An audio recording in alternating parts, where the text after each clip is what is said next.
Now let's move on to next, and then we can discuss the entire thing. Let's move on to the next error, which is SQ01998.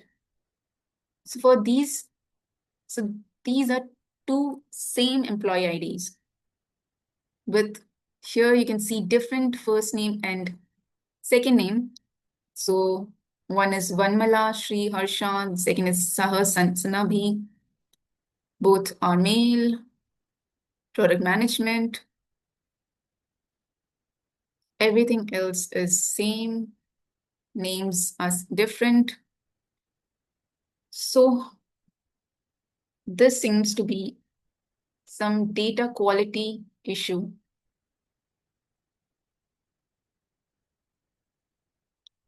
This seems to be a major blunder on payroll department's part, as assigning same employee ID to two different people. This can cause a lot of havoc.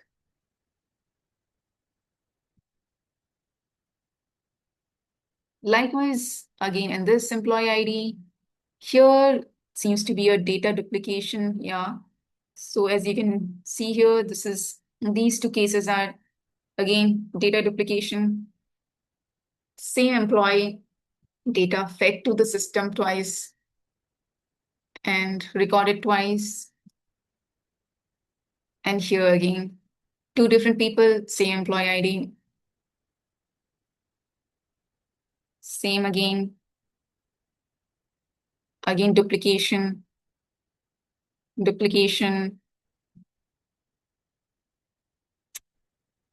error. So you can see there are a lot of problems with this data set. So once you start working with such data sets, you would realize there are many human manual errors that happen in many departments. And for those reasons, we have analysts to clean the data, do some sanity checks for better system integrity and function. There you go. The list goes on.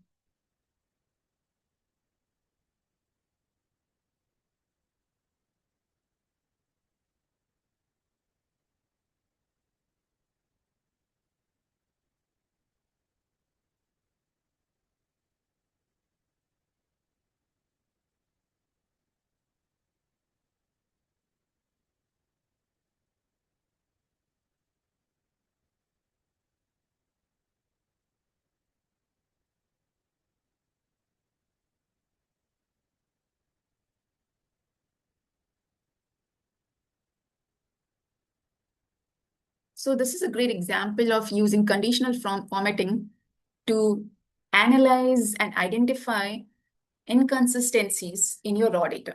So before you even start doing some analysis on your data set, do some sanity checks on your data set and clean the data as much as possible.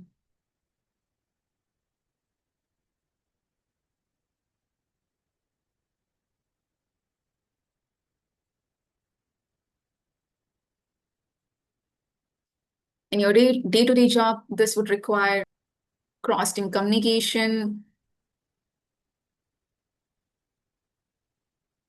getting the right data set from getting the right data from the concerned department, and then again verifying it on your end.